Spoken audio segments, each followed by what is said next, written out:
네, 오늘 우리 십칠왕 타락한 사람의 구원에 대한 내용 같이 보겠습니다.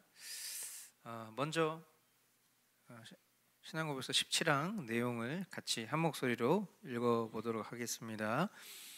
우리는 은혜로우신 하나님께서 사람이 스스로 육체적이고 영적인 죽음에 빠져서 전적으로 비참하게 된 것을 보시고 당신의 놀라운 지혜와 선하심으로 사람이 두려워 떨며 당신에게서 도망칠 때 사람을 찾기 시작하셨다는 것을 믿습니다. 하나님께서는 자기 아들을 주사 여자에게서 나게 하시고 뱀의 머리를 상하게 하실 것에 대한 약속으로 사람을 위로하시고 복 주셨습니다. 네.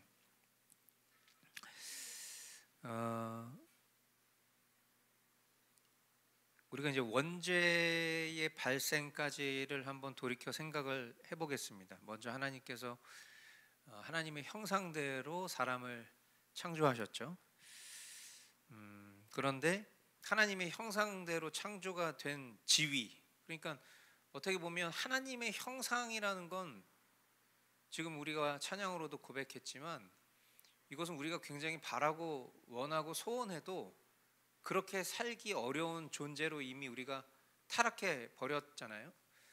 그런데 하나님의 형상의 그 원형의 모습을 우리가 생각했을 때 그 얼마나 높은 지위겠습니까?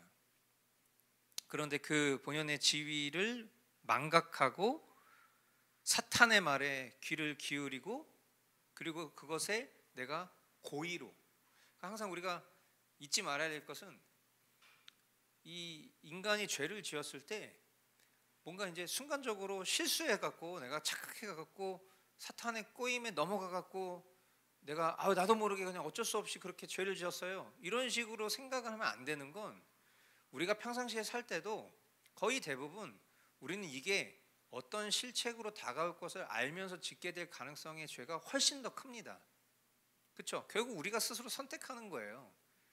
그러니까 사탄에게, 저 뱀에게 핑계를 댄다 하더라도, 그리고 그 꼬임에 넘어간 여자의 탓을 한다 하더라도 그것은 분명 의도적인 자신의 선택이 들어갔다라는 것을 기억해야 돼요. 그러니까 그것에 대한 책임이죠.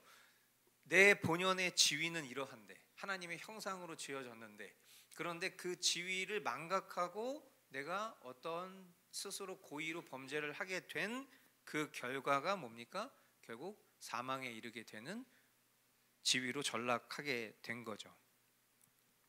그러니까 우리가 뭐 어떤 고위 공직자들이 어떤 잘못을 하게 되면 그 잘못에 대해서 우리가 굉장히 크게 엄중하게 그것을 따져 묻는 이유가 뭡니까? 그 사람의 책임이 그만큼 크기 때문인 거잖아요. 우리가 인간이 살아가면서도 아주 사소하지만, 예를 들어서 어린 아이가 물을 엎질렀어요. 그러면 당연히 어린 아이가 물을 엎지르면 그 아이는 되게 연약하고 실수할 수 있으니까 우리가 그것을 즉각적으로 도와주거나 아니면 이렇게 하면 안 돼 라고 설명을 해주지만, 어느 정도 아이가 교육을 받았는데 계속 반복된 실수를 하거나 아니면 일부러 어떻게 하는지 아빠가 어떻게 반응하는지 보자 그러면서 막 물을 막 쏟아. 그러면 그것에 대한 죄책은 뭐예요? 혼나는 거죠. 마찬가지예요. 결국 우리가 어떤 죄에 대한 책임을 져야 될 수밖에 없는 존재라는 거죠. 하나님의 그 형상으로 지어졌지만 결국에는 그 죄책의 책임을 지는 사망에 이를 수밖에 없는 존재가 되었다라는 겁니다. 그래서 그것으로 인해서 우리가 참 생명이 되시는 하나님께로부터 끊어진 상태가 된 거죠. 그래서 하나님과 연결되어 있지 않고 끊어졌기 때문에 우리의 본성은 부패하게 되었다. 그래서 결국 그 상태를 우리는 원죄라고 하는 것이죠. 원죄. 그래서 이 원죄는 결국 인간 본성의 전적인 타락, 그리고 그것은 어느 정도 수준이냐, 심지어 우리가 태중에 있을 때, 엄마 뱃속에 있을 때의 그 태아에게까지 미치는 유전적인 악이다. 그렇게 보는 것이죠.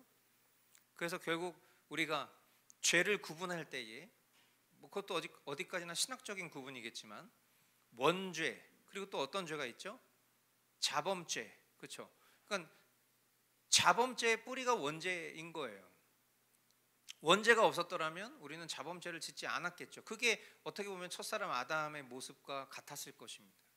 그러나 그 자유롭게 범죄를 선택할 수 있는 그 자유의 의지를 함부로 발휘했을 때, 그로부터 인류에게 보편적으로 내재되어 있는 죄는 원죄, 그리고 그 원죄로 인해서 우리는 온갖 종류의 악을 생산해내게 되는 것이죠. 그래서 이런 원죄는 하나님 보시기에 악하고 또 혐오스러워서 인류를 정죄하기에 충분하다. 우리가 지난 15항을 통해서 함께 그런 내용들을 봤었고요. 이제 결국에는 이런 지금 상태, 이런 존재적인 상태로 만약에 하나님께서 내버려 두셨다면 모든 인간은 다 죽을 수밖에 없는 거라는 거죠. 지금 이제 오늘의 내용을 우리가 다루기 직전까지 그냥 그동안의 인류의 죄의 기원으로부터 우리가 어떤 상태에 놓여져 있는지에 대한 서사를 굳이 이렇게 좀 풀어서 얘기하자면 지금 우리가 그런 상태에 있었다는 것이고, 그러면 이제 그 자체는 아무런 소망이 없는 것인데 과연 그러냐라고 했을 때 그렇지가 않다. 놀랍게도 하나님께서 인류를 멸망받을 수밖에 없는 상태로 내버려 두시지 않고 이제 오늘 우리가 함께 나누게 될 이 말씀을 통해서 하나님께서 어떤 일들을 이루시는가를 함께 살펴보려고 하는 겁니다. 자, 죄인들을 찾아오시는 하나님. 자, 오늘 우리가 읽은 이 내용 가운데 이렇게 얘기를 합니다. 우리는 은혜로우신 하나님께서 사람이 스스로 육체적이고 영적인 죽음에 빠져서 전적으로 비참하게 된 것을 보시고 당신의 놀라운 지혜와 선하심으로 사람이 두려워 떨며 당신에게서 도망칠 때 사람을 찾기 시작하셨다는 것을 믿습니다. 이렇게 고백을 했습니다. 이것을 이제 그렇게 표현한 거죠. 죄인들을 찾아오시는 하나님. 이 죄인들을 찾아오시는 하나님의 모습은 언제 처음 나타났는가? 우리가 성경의 내용들을 거슬러 생각해 보면 인류의 처음 타락 때부터 나타나셨습니다. 아담은 하나님께서 이 금하신 그 선과 악을 알게 하는 나무의 열매를 먹고, 그죠? 그리고 어떻게 했어요? 하나님을 두려워서 자신의 벌거벗은 몸을 무화과나무 잎사귀로 가리고 숨어 있었죠. 그때 하나님께서 아담에게 뭐라고 얘기를 하십니까? 창세기 3장 9절, 주 하나님이 그 남자를 부르시며 물으셨다. 네가 어디에 있느냐? 그러니까 이 말씀, 네가 어디에 있느냐? 아담아, 네 어디 있니? 라고 물으셨던 이 질문 자체가 여기서 우리가 이제 알 수 있는 것은 뭡니까? 하나님은 죄인들을 외면하지 않으시고 그들을 찾으신다라는 것을 우리는 이것을 통해서 확인할 수 있다라는 거예요. 그리고 그것을 우리가 조금 다른 말로 표현하면 죄인들을 향한 하나님의 은혜가 발견되는 것이죠. 그래서 우리가 기독교 신앙에 대한 이야기를 할 때 기독교는 은혜로운 그런 신앙을 하는 종교, 이렇게 표현할 수 있게 되는 것이죠. 그러니까 우리가 은혜를 말하지 않고는 기독교의 진리를 올바로 말할 수가 당연히 없는 겁니다. 왜냐하면 이런 범죄함 가운데에도 그 범죄한 상태로 내버려 두시지 않고 그 죄인들을 찾아오시는 하나님의 은혜가 계속하여 그를 추적하고 있기 때문이죠.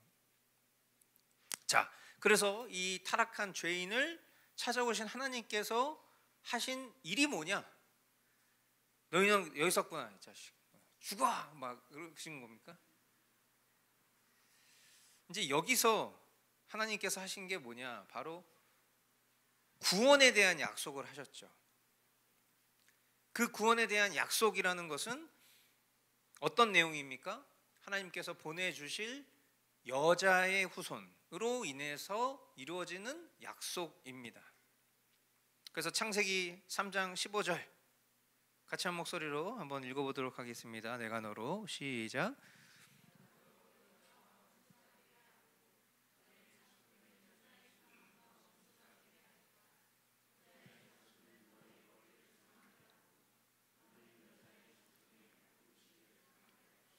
네. 자, 이 약속에 보면 여자의 자손, 여자의 후손 이런 표현이 등장을 합니다. 그러니까 당연히 이 약속을 처음 받았을 때 이 아담은 이게 뭔 말이야? 그렇게 생각했을 가능성이 높겠죠. 이게 무슨 말이지?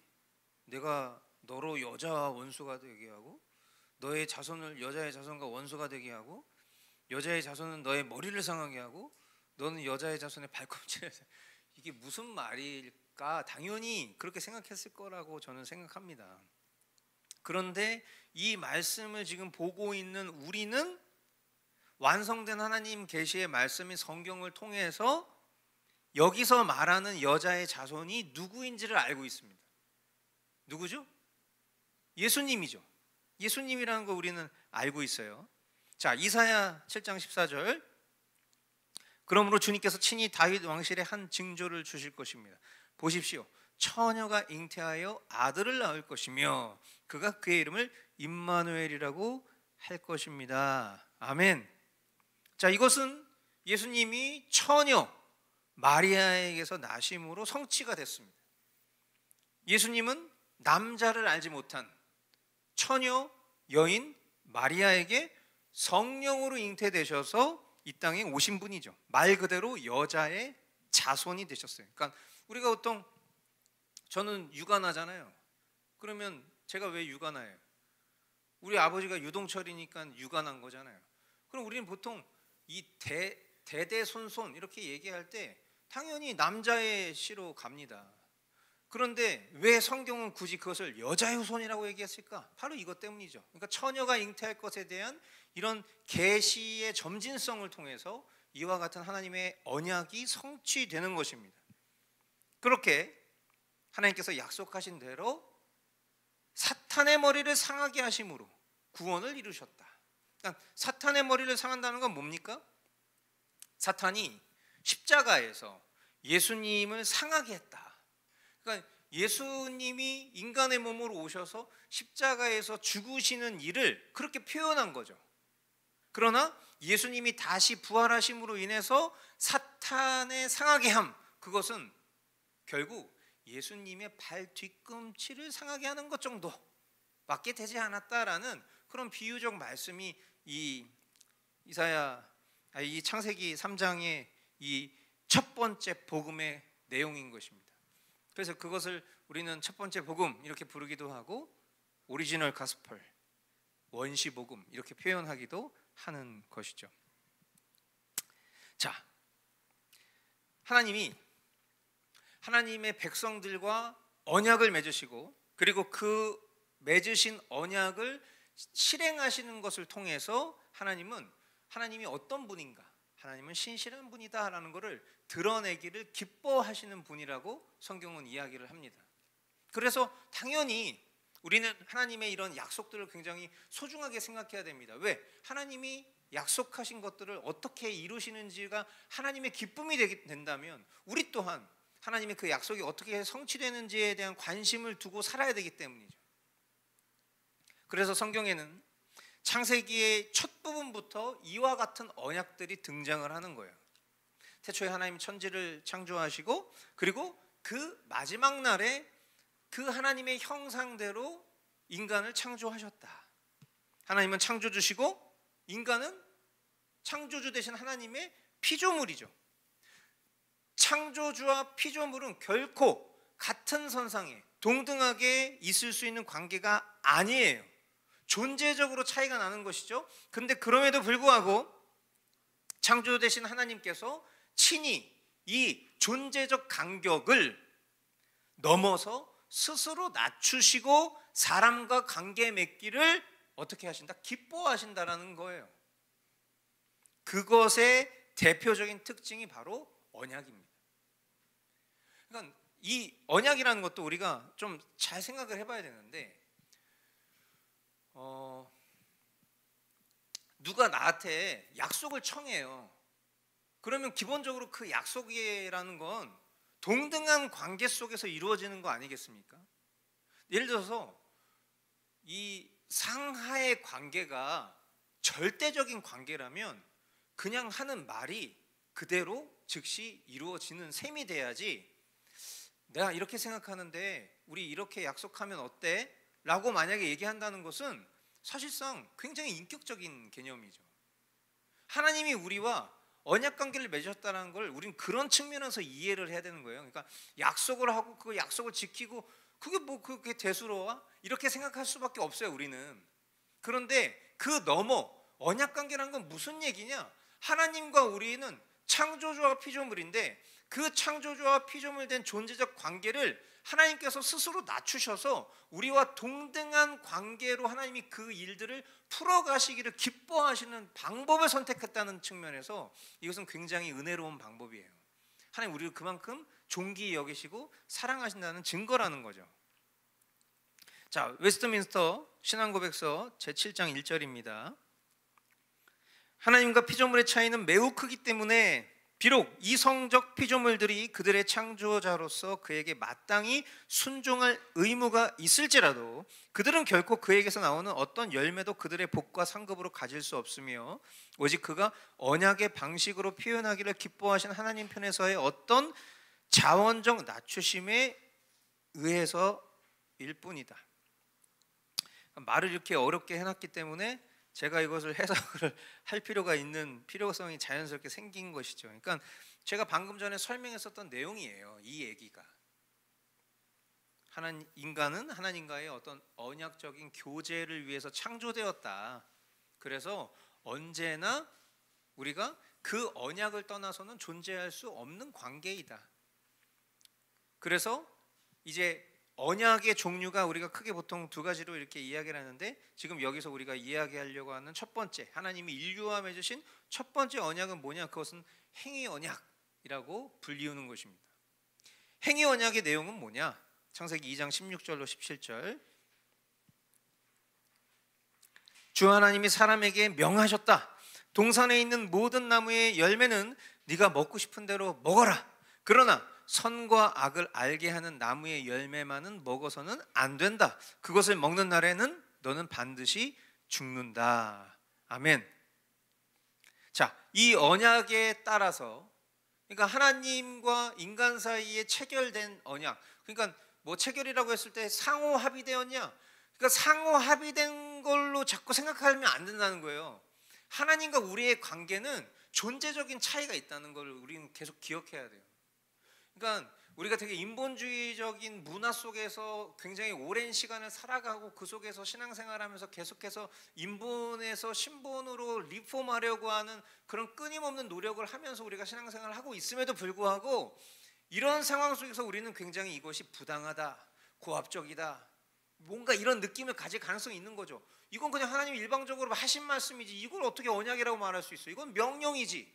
이렇게 생각할 수 있잖아요, 인간은. 그러나 그렇게 생각하면 안 돼. 하나님은 그런 분이 아니기 때문에. 하나님은 하나님이시고 우리 인간은 인간이에요. 이것에 대한 입장과 태도를 명확히 하는 것이 신앙생활의 기초입니다. 자, 그래서 이 언약에 따라서 결국에 첫사람 아담은 선과 악을 알게 하는 나무의 열매를 먹지 않아야 했고, 그리고 그것을 어겼을 때에는 어떤 조항이 따라오죠? 반드시 죽는다라는 형벌이 따르게 되어 있는 거죠.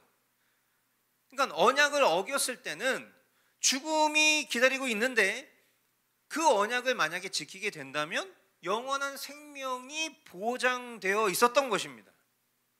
그러나 안타깝게도 이 언약은 첫사람 아담이 지키지 않음으로, 범죄함으로 말미암아서 깨어지게 된 것이죠. 아담은 사탄의 유혹을 받고, 그리고 하나님께서 먹지 말라라고 하신 그 선악을 알게 하는 나무의 열매를 먹었습니다. 아까도 말씀드렸지만 고의로 먹은 거예요. 이로 인해서 아담은 무엇을 상실하게 된 것입니까? 하나님의 형상으로 창조된 그 하나님의 형상을 상실하게 된 것입니다. 육적이고 또 영적인 모든 부분에서 부패하고 더러워졌으며 죽음에 이르게 되었다. 그래서 우리가 이 내용을 통해서 알 수 있는 것은 무엇이냐면 결론과도 같은 거예요. 행위 언약이라는 것을 깨트린 이 아담은 단순히 그 아담이라는 한 개인으로 그 언약을 어긴 것이 아니다. 그는 모든 인류의 시조로서 인류를 대표하는, 하나님과 인류 사이를 대표하는 대표자인데, 그 대표가 선악을 알게 하는 나무의 열매를 먹음으로 인해서 그것은 곧 인류의 전체, 인류 전체가 하나님과의 언약을 파기해버린 것과 같다. 그래서 아담의 후손인 모든 인류는 그 아담의 첫 범죄로 말미암아서 무엇을 가지게 되었다? 앞서 설명한 것처럼 원죄를 가지게 되었다. 그래서 결국 그 원죄를 가진 인간이 계속 출생을 할 때마다 유전적으로 죄책과 오염을 이어받게 되었다. 그것에 대해서 로마서 5장 12절 이렇게 말합니다.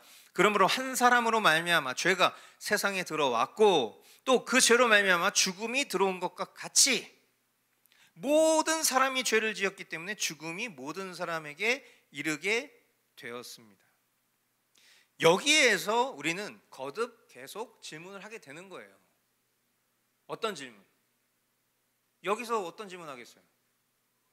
아니 아담이 지은 거잖아요. 근데 이거 너무 하잖아요. 아니 아담이 지은 죄인데 그거를 이렇게 인류의 죄로 그렇게까지 하는 거 좀 너무한 거 아닙니까? 이거 너무 좀 지나친 거 아닙니까? 아니, 만약에 아담이 아니었으면 어떡할 거예요? 제가 만약에 그 자리에 갔으면 저라면 안 그랬을 겁니다. 이런 반론, 이런 항변이 우리 인간들 사이에 충분히 있어 왔고 지금 이 순간에도 우리가 이런 말씀을 만약에 쑥쑥 읽어나가는 과정 속에서 그냥 이 말씀 한 절을 읽고 넘어갔으면 별로 대수롭지 않게 생각했을 텐데, 만약에 이 한 절을 지금 이런 식으로 딱 구분지어서 발췌해서 그러므로 한 사람으로 말미암아 죄가 세상에 들어왔고, 그래 오케이, 한 사람 아담 때문에 죄가 세상에 들어온 거 인정, 또 그 죄로 말미암아 죽음이 들어온 것과 같이 오케이, 죽음 들어온 거 인정. 모든 사람이? 아니 아담 한 사람이 지은 죄 때문에 모든 사람이 죄를 지었다고? 여기에서 아마 우리는 굉장히 반감을 갖게 될 가능성이 높은 거죠. 이게 아마 저는 그 사람이 가지고 있는 고유의 성정의 문제일 수도 있고 아니면 교육의 문제일 수도 있고 태도의 문제일 수도 있다고 생각하는데, 기본적으로 저 같은 성정의 사람은 이런 말씀을 듣잖아요. 그러면 저는 이 말씀을 그냥 그대로 받습니다. 그런데 제가 성정이라고 얘기했잖아요. 원래 제가 그런 사람이었나 라고 생각해 보면 사실 그렇지 않아요.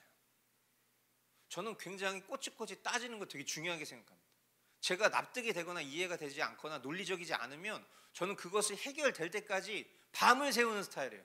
그래서 저는 만약에 제가 기본적인 저의 기질이었다면 이 말씀을 받아들이기 너무 어려웠을 거예요. 왜? 이 구간에서 죽음이 들어온 것과 같이 모든 사람이 죄를, 요 콤마 사이에 이 행간에서부터 저는 불편했을 거예요.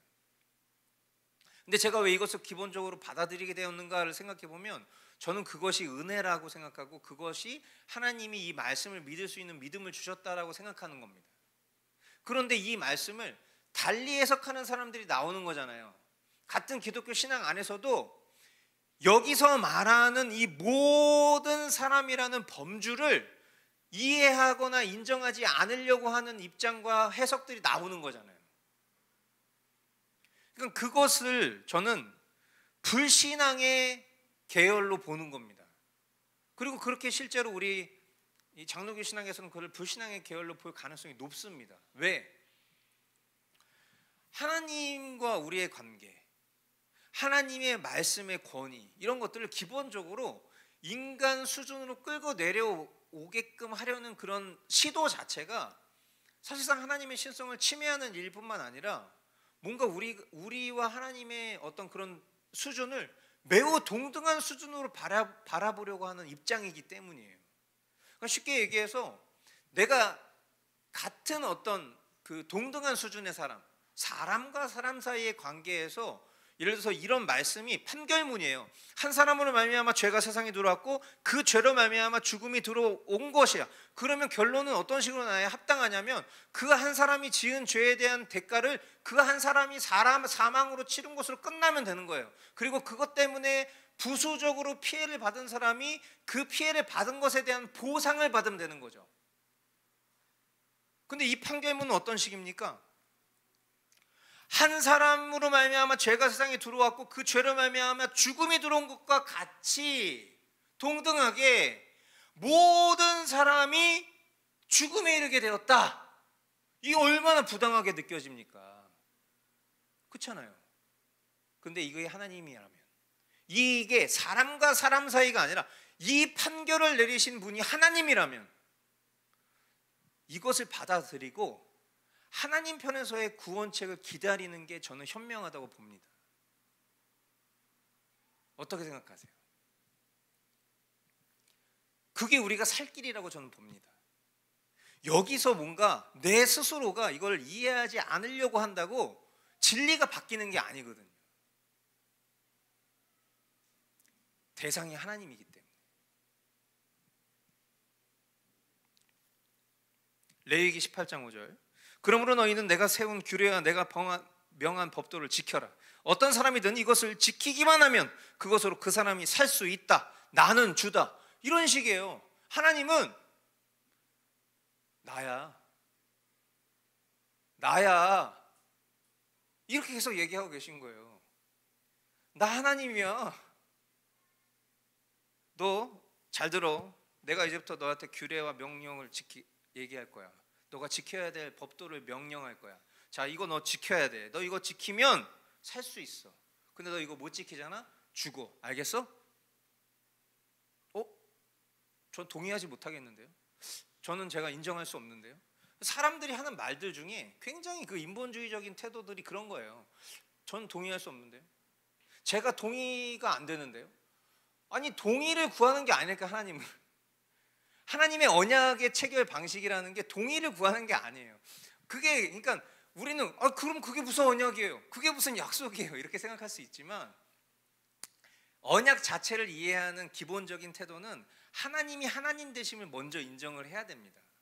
그 속에서 하나님이 우리에게 이와 같은 약속을 베풀어 주셨을 때 이것이 얼마나 은혜로운 하나님의 태도라는 것을 우리는 인정하고 인식할 수 있어야 되지, 거기서부터 내 기준, 내 평가, 내 만족에 부합하지 않는다고 해서 다른 해석이나 다른 길을 가려고 하다 보니까 성경의 모든 말씀이 다 엉킬 수밖에 없어요. 자, 결국 이것도 약속이죠. 지금 우리 행위 언약에 대해서 보고 있는 거잖아요. 그러니까 인류에게 남아있는 것은 하나밖에 없었던 거예요. 하나님의 약속대로 반드시 죽는 것뿐입니다. 왜?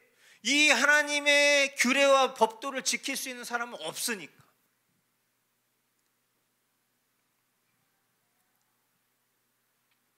죽을 수밖에 없는 거예요. 그래서 성경은 우리를 뭐라고 표현하고 있는 거예요? 죄로 죽었던 너희를. 이게 무슨 말이에요? 이 얘기하는 거예요. 우리는 사실상 죽은 거예요. 왜? 하나님이 그래, 너네 이런 상태지? 너네 이제 죽음에 머물 수밖에 없지? 살려줄게. 너희들 살 수 있는 길이 하나 있다. 자, 내가 너희들에게 준 이 규례와 법도를 지켜라. 그럼 내가 너를 살려주겠다. 진짜요? 오케이, 지키자. 근데 지킬 수 있냐는 거예요. 못 지켜요. 이것으로는 결국 지킬 수가 없는 거죠. 그러니까 반드시 죽는 거. 죽음에 머문.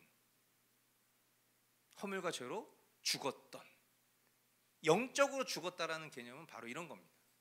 우리 스스로는 이 죄책으로부터, 이 오염으로부터 스스로 건져질 수 없는 존재다. 자, 이게 이제 이 원시복음, 행위 언약, 행위 언약의 상태입니다. 상태. 그러니까 물론 이 행위 언약도 당연히 선한 겁니다. 왜? 이것도 하나님이 주신 거니까. 그러나 이것은 우리에게 있어서 복음이라고 말하기가 어렵습니다. 행위로는 우리 중 누구도 하나님께로부터 의롭다 여김을 받을 수가 없기 때문에.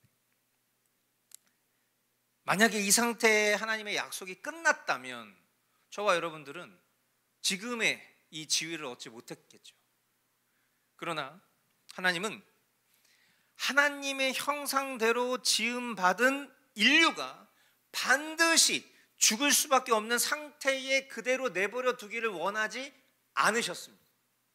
그래서 그들에게 두 번째 언약을 베푸셨는데 그것이 바로 은혜 언약입니다.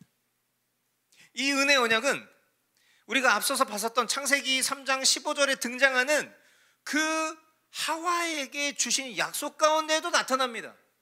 3장 15절은 인류에게 주신 첫 번째 복음, 아까 우리가 원시복음 그렇게 배웠지만 동시에 그 내용 가운데는 어떤 약속이 수반되어 있습니까? 여자의 후손을 통해서 구원을 베풀어 주실 것을 약속하고 있어요. 그러니까 이 약속을 우리는 은혜 언약으로 부르기도 하는 겁니다. 결국 은혜 언약이라는 것은 뭐냐? 더 이상 스스로 하나님의 율법에 순종할 수 없는 죄인들을 위해서 하나님께서 누구를 통해서? 그리스도를 통해서 구원하시기로 한 약속이기 때문입니다. 그래서 오늘 우리가 본 이 벨직 신앙 고백은 그렇게 얘기하는 거죠. 은혜로우신 하나님께서 사람이 스스로 육체적이고 영적인 죽음에 빠져서 전적으로 비참하게 된 것을 보시고 당신의 놀라운 지혜와 선하심으로 자기 아들을 주사 여자에게서 나게 하시고 뱀의 머리를 상하게 하실 것에 대한 약속을 주셨다라는 것을 통해서 이 은혜 언약의 내용이 무엇인가를 설명하고 있는 것입니다. 예수 그리스도를 통해서 우리에게 생명과 구원을 값없이 주실 것에 대한 그런 약속을 하신 것이죠. 자, 이것에 대해서 사도행전 13장 23절에 사도 바울은 이렇게 얘기합니다. 우리 같이 읽어보겠습니다. 하나님은 시작.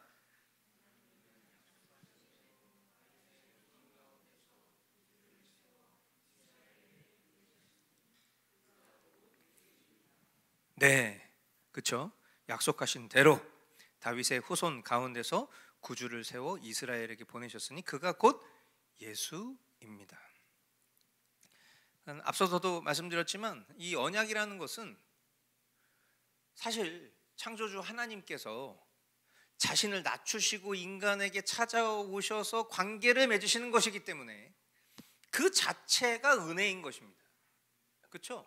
뭐 행위 언약, 은혜 언약 이렇게 뭔가 두 개를 비교하면 은혜 언약이 더 앞선 것 같고 그렇게 보이지만 사실은 언약이라는 것 자체가 하나님의 은혜입니다. 하나님이 실로 스스로를 낮추셔서 우리에게 관계를 맺으신 행위이기 때문에.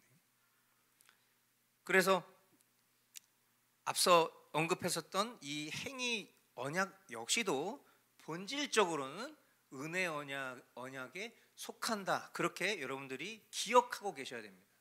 그러니까 제가 설명을 하기 위해서 구체적으로 그 각 언약이 어떤 내용인지에 대해서 말씀을 드렸을 때 당연히 그 행위 언약을 제가 부정적으로 조금 상대적으로 설명할 수밖에 없지만 그러나 결과적으로 우리가 그것을 인식하고 우리의 심령 가운데 기억하고 있어야 될 것은 행위 언약이라고 해서 그 행위 언약이 나쁜 거냐? 절대 그렇지 않다.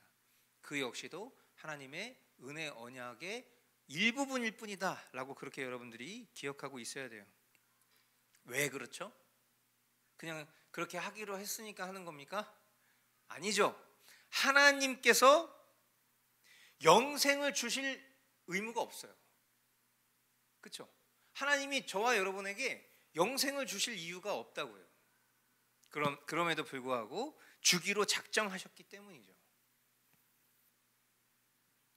그러니까 이런 것도 잘 생각해 보셔야 됩니다. 아담이 선악을 알게 하는 나무의 열매를 먹지 않고 만약에 하나님 말씀에 순종했다고 가정해 봅시다. 자, 그러면 그 선악과를 먹지 않고 하나님 말씀에 순종했다고 해서 하나님이 그 아담에게 영생을 주셔야 될 의무가 있습니까? 잘 지켰다고 해서 그에게 그와 같은 상을 주셔야만 하는 이유가 있냐고. 가끔 우리가 살면서 그런 경우들이 있습니다. 비슷한 결이지만 물론 매우 저급하죠. 뭡니까? 사회자가 게임을 해요. 자, 그래서 여러분에게 상을 드리겠습니다 막 그러는 거죠. 막 게임을 막 치열하게 막 합니다. 그래서 거기서 상 받을 사람이 딱 등장했어요. 근데 자, 상입니다 막 이렇게 했어요. 그러면 이거에 대해서 비난할 이유가 있습니까? 왜? 사회자 마음이니까. 주든 안 주든 그건 자기 마음이에요. 자, 이번 게임은 이 게임을 맞추시면은 300만 원짜리 기타를 선물해 드리도록 하겠습니다 라고 타이틀을 걸고 만약에 게임을 진행했는데 사회자가 그 약속을 지키지 않으면 그거는 사회자가 잘못된 거죠. 불의한 거죠. 공정하지 않은 거죠. 마찬가지예요. 우리는 이것에 대해서 아담이 불순종하여 죄를 범하였기 때문에 그로부터 그 죄책의 결과로 사망을 입었다. 우리는 이것을 반대로 생각했을 때, 그러면 아담이 그 하나님이 명하신 것을 잘 지켜 행하면 그에게 하나님이 영생을 주셔야 되는 것은 당연하다고 생각할지 모르겠지만 그것도 하나님 주관입니다. 반드시 그러리라는 법이 없는 거예요. 그러니까 거듭 말씀드리지만 인간은 하나님의 피조물로서 하나님 말씀에 당연히 순종해야 되고 동시에 하나님에게 무엇인가를 요구할 수 없는 존재라는 것을 알아야 돼요. 물론 이것은 이제 이렇게 만약에 결론을 내면 지금 우리가 살아가면서 신앙생활하면서 우리가 하나님 앞에 무언가를 요구하는 것이 잘못됐다라고 오해하게 됩니다. 그런 건 절대 아니에요.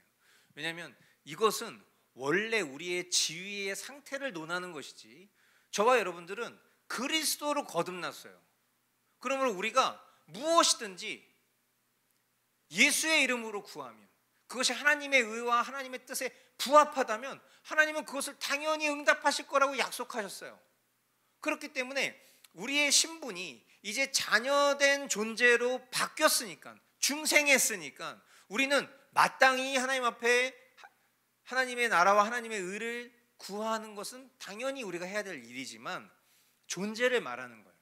존재 자체는 우리가 하나님 앞에 무엇인가를 요구할 수 없는 존재라는 거죠.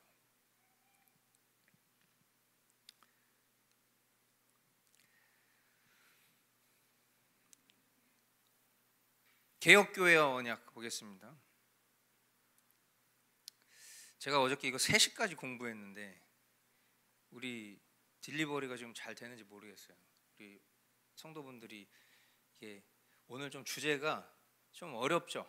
내용이 익히 많이 들었던 내용이긴 한데 뭐 제가 좀 쉽게 설명하려고 해도 이해를 잘 될지 모르겠네요. 예림아, 이해가 잘 되냐? 잘 안 되지? 그래, 너가 이해하면 내가 명강의가 되는 거다. 너가 이해를 못하면 곤란한 거고. 자, 개혁교회 언약.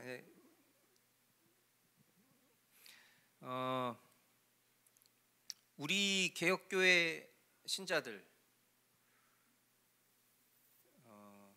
여러분들이 만약에 다른 분들이 여러분에게 질문을 했을 때, 야, 개혁교회는 뭐예요?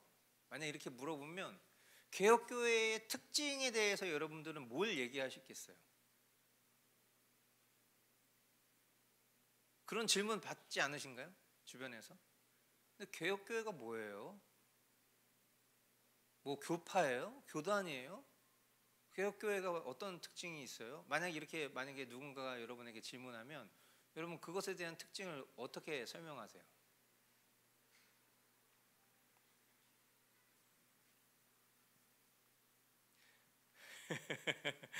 갑자기 뭐 칼빈주의 5대 교리 이런 거 설명하십니까 혹시? 뭐 튤립 이런 거 얘기하십니까? 어떠세요? 개혁교회가 뭐냐라고 했을 때 그러니까 오늘 거기에 대해서 딱 정리를 하면 좋겠다는 생각이 들었는데 만약에 이제 우리가 어떤 그런 뭐 칼빈주의 5대 교리라든지 뭐 무조건적 선택과 하나님의 절대 주권 이런 것들을 이야기한다면 물론 당연히 그것이 개혁교회가 갖고 있는 특징은 맞지만 이게 개혁교회의 전부라고 당연히 말할 수 없겠죠. 그죠?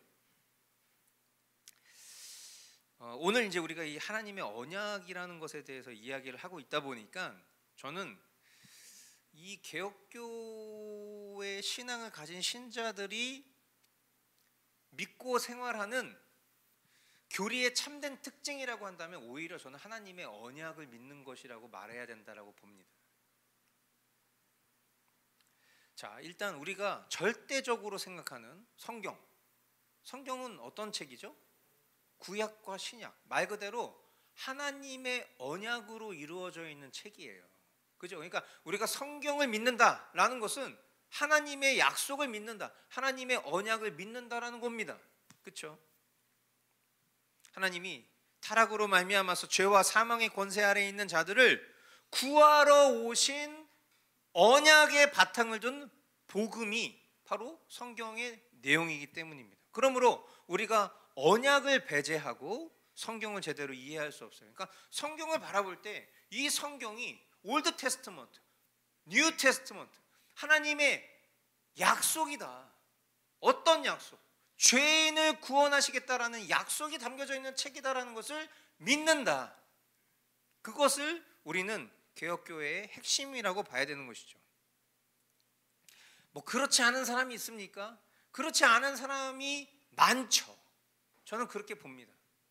성경을 이 하나님의 약속으로 보기보다는 성경을 오늘의 운세처럼 생각하는 사람도 있고 개인의 평안을 위한 어떤 마음 안정서로 보는 사람도 있고 그냥 필요할 때마다 내가 정말 어떤 위기에 처해 있을 때 성경을 보는 사람도 있고 그러나 하나님이 우리에게 성경을 주신 근본적인 목적은 하나님의 약속이 무엇인가를 우리에게 나타내 보이시기 위함이고 그 약속의 본체가 되신 예수 그리스도에 대한 내용이기 때문에 우리는 성경을 하나님의 언약으로 당연히 봐야 되는 것이죠.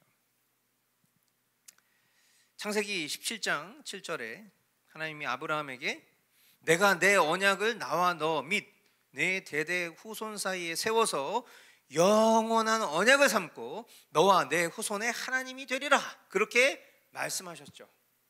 여기서 이 언약은 아브라함에게만 한 것이 아니라는 것을 오늘 우리가 일부 공동체 예배를 통해서도 봤습니다.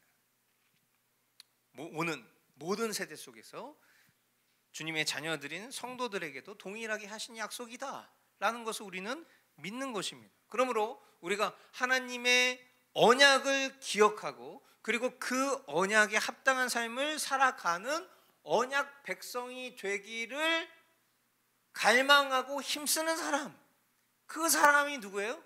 개혁교회 신자인 거예요. 이것은 어디에 가장 잘 드러나 있나? 바로 우리의 예배에 잘 드러나 있습니다.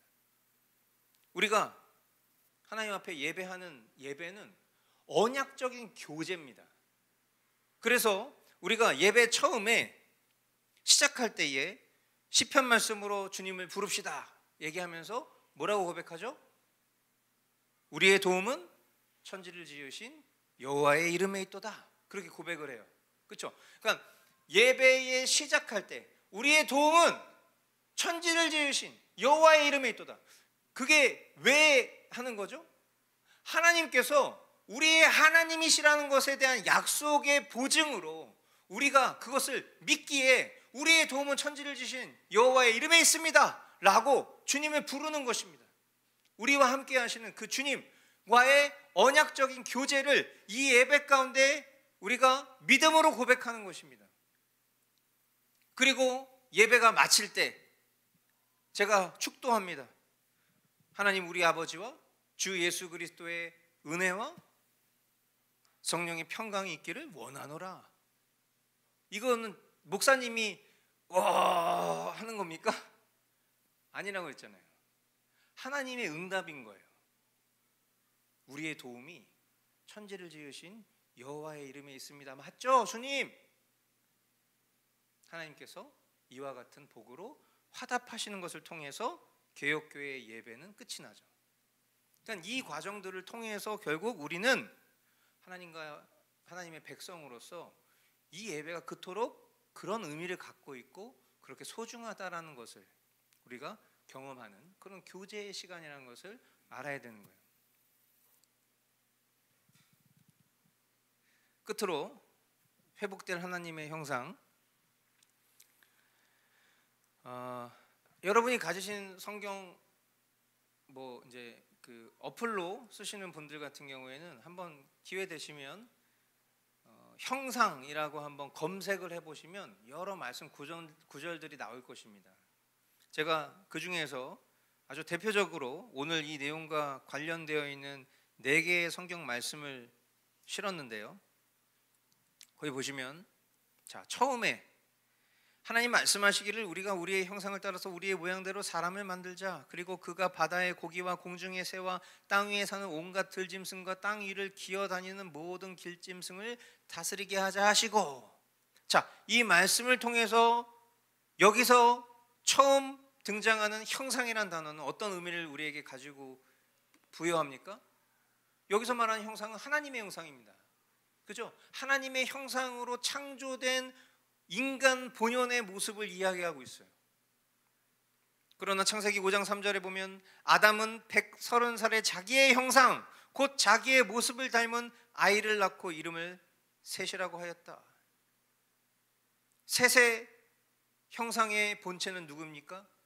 아담입니다. 아담은 어떤 존재죠? 타락하여 하나님의 형상을 잃어버린 자입니다. 여기서 말하는 형상은 어떤 의미를 가지고 있겠어요? 죄악된 형상이죠. 더 이상 하나님의 형상이 아닙니다. 하나님의 형상이 파괴되어 부패해버린 인간 죄악의 형상을 따라서 셋이라는 자녀가 태어났음을 동일한 단어지만 변화를 나타내고 있어요. 로마서 8장 29절 하나님께서는 미리 아신 사람들을 택하셔서 자기 아들의 형상과 같은 모습이 되도록 미리 정하셨으니 이것은 그 아들이 많은 형제 가운데서 맏아들이 되게 하시려는 것입니다. 여기서 또 하나님의 위대한 선택에 대한 교리가 등장하죠. 미리 아신 사람들을 택하셔서, 택함받은 자의 어떠한가 상관없이 하나님은 이미 하나님이 택하시기로 결정한 사람들을 정하신 것이죠. 그리고 그 정하신 그 존재는 어떤 상태입니까? 죄악으로 하나님의 형상을 잃어버린 채 태어난 사람이겠죠. 그런 그를 자기 아들의 형상과 같은 모습이 되도록 미리 정하셨다. 자기 아들 하나밖에 없는 예수 그리스도의 형상으로 되도록 하나님 정하신 것입니다. 즉 이 말씀 속에서는 두 가지의 의미를 갖고 있죠. 타락한 형상이 그리스도로 변화되는, 그리스도의 형상으로 바뀌는, 바로 born again, 중생의 의미를 담고 있는 말씀입니다. 회복인 것이죠. 그러니까 제가 오늘 이 제목을 정할 때 이 단어 하나 갖고 굉장히 고민했습니다. 타락한 사람의 회복으로 제목을 할 것인가, 타락한 사람의 구원으로 제목을 정할 것인가. 별것도 아닌 건데, 별것도 아닌 게 이게 의미 자체로 보면 이 회복이라는 단어를 지금 써야 되는 입장이거든요. 하나님 편에서, 인간 편에서의 회복은 아니죠. 그러나 하나님 편에서는 이거 회복이에요. 그런 측면에서 구원이 좀 적합할 수 있겠다.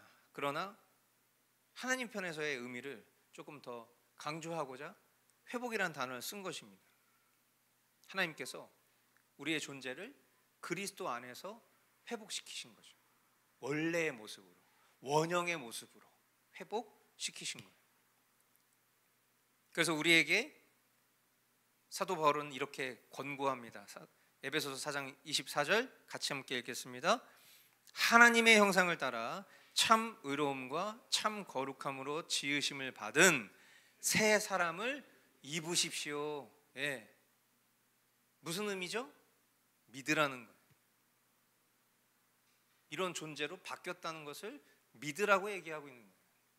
하나님의 형상을 따라 참으로 의롭다 여김 받는, 참으로 거룩하다 칭함 받는 그런 존재가 되었다라는 것을. 이전 것은 지나갔으니 보라 새 것이 되었도다. 하나님이 그렇게 우리를 보고 계신다라고 믿어라 라는 것을 이렇게 표현한 거예요. 새 사람을 입으십시오.